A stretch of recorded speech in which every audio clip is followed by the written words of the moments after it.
my fantastic fourth graders.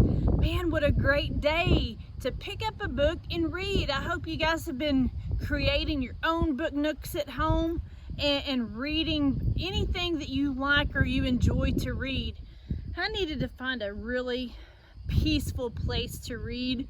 Bluebell and I came out here to the pasture and found this really nice spot to read today. There's a boy in the girls' bathroom.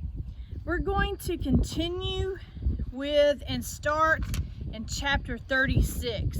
Before I begin, we should have time today to read, well, 37 looks kind of long. We'll see if we can get 2 chapters in today. I want to give a few shout outs to some people. I want to give a shout out to Colton, to Caden. I've talked to him a couple times on the phone. To Peyton, I saw her in Packet Pickup, and also to Cody. He's been making several comments in Google Classroom in regards to the story. He also expressed his concern about not getting to see because of Winn-Dixie, and that is really a bummer.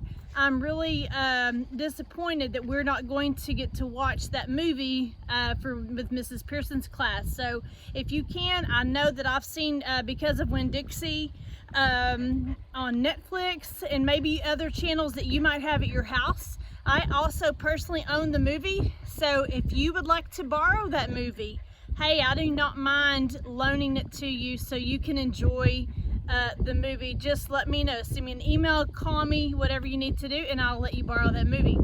All right, let's get back to our story. We're going to start with chapter 36. Like I always do, I will back up and do a little refresh on what we read last time. The last part that we read was in chapter 30, the end of chapter 35, and this is where he's still reading that book that he considers magic that Carla has loaned to him. So then he asked me, are you good at math? Well, I don't like to brag, but math happens to be my best subject. Big deal. Okay, here's a math problem for you, he said. If you can eat 3 peanuts in 5 seconds, how long would it take you to eat 50,000 peanuts? I got out a pencil and a paper and I figured it out. About 23 hours and 9 minutes. Oh, that's less than a day, isn't it? He asked. Yes, I said, there are 24 hours in a day. He's supposed to be my parents' lawyer and he doesn't even know how many hours there are in a day? Remember that, he told me. If anybody asks you, you can eat 50,000 peanuts per day. I laughed. Who would ask me that? The police. The chapter ended there. Okay, let's begin chapter 36. Bradley giggled as he walked to Carla's office for his regularly scheduled appointment. He couldn't wait to tell her all that had happened to him. She'll be so happy, he thought. She was waiting for him in the hall just outside her office, but before she could say anything, he beat her to it. Hello, Carla, he said. It's a pleasure to see you today. I appreciate coming to see you. She smiled. The pleasure is mine, she replied. He laughed. He got a kick out of being polite. They shook hands, then went inside to the round table. She was wearing a dark blue shirt, almost black, with little white stars on it. She looked like nighttime. So, what's new? She asked. He opened his mouth, but nothing came out. He didn't know why, but for some reason, he didn't want to tell her. Well, what's new with you? He asked. With me? Asked Carla. Nobody's ever asked me that before. Well, you're always asking me what's new, he said. Why can't I ask you? You can, she replied.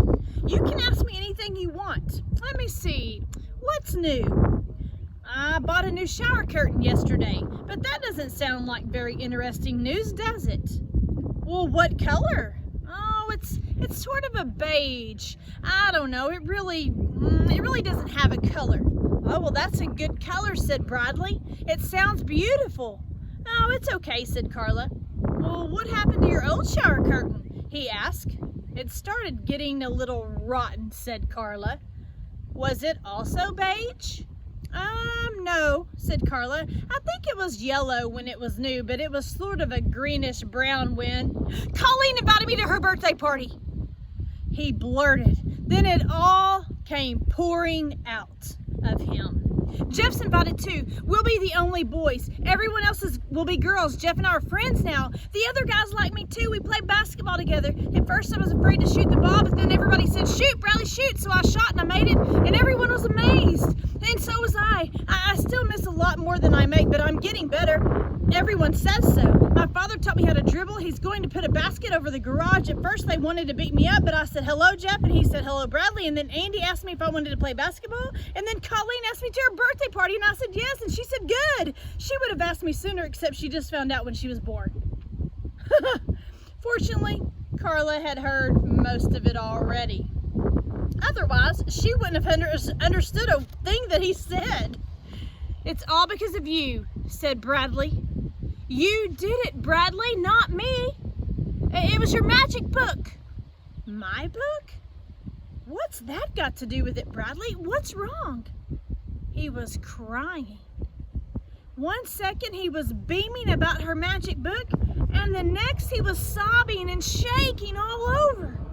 Bradley? He covered his face with his hands. Tears spilled out of his eyes. Well, what is it? Asked Carla. What happened? He shook his head. Carla rose from the table, got a box of tissues, and placed it in front of him. He pulled out a tissue but didn't use it. I've never been to a birthday party, he blubbered, and then he hiccuped. Well, it's not a real one. Well, not a real one, but you know where other kids are there. He hiccuped again, and then he blew his nose. A long time ago when I was in 3rd grade, I went to one, but then they made me go home because I sat on the cake. Well, you're a lot smarter now than you were when you were in 3rd grade, said Carla. But I don't remember what to do, Bradley whined. Do I have to bring my own chair? Oh, why would you have to bring your own chair? Well, for musical chairs. That's why I sat on the cake. I got mad because there was no place else to sit. He sniffled. Will there be ice cream? Well, don't you like ice cream? Well, what if they don't have enough for me? What if they only have enough for everybody else? And what about pin the tail on the donkey? Well, you don't have to bring your own donkey, said Carla. He laughed through his tears. But what if I stick it in a bad place? Oh, you want to know what I think, asked Carla. I think you're a little overwhelmed by all that has happened to you. It scared you. You think you're Cinderella. Cinderella? He repeated, and laughed again. You're Cinderella, and you've just been invited to the ball, and now you're afraid that right in the middle of Colleen's birthday party, everything will suddenly turn into a pumpkin. He wiped his eyes on his tissue. You're afraid all the good things that happened will suddenly disappear. You're afraid everyone will suddenly stop liking you. But this isn't a fairy tale, Bradley. Your friends like you for who you are. My book was not magic. The magic is in you. Well, do I have to bring her a present? He asked. You don't have to do anything, said Carla. But it is a nice thing to do, don't you think? Colleen invited you to her birthday party because she likes you, and you give her a present because you like her and because you want to help her celebrate her birthday. Well, what should I get her? Should I get her a doll? Is that what girls like? Well, I don't know. Everyone likes different things. Give her something that you like. If you like it, then she probably will like it too. Give her a gift from the heart. Well, how about a shower curtain? He asked. If it comes from the heart, said Carla. He smiled. When it was time for him to return to class, Carla said, I enjoyed our visit very much. Thank you for sharing so much with me.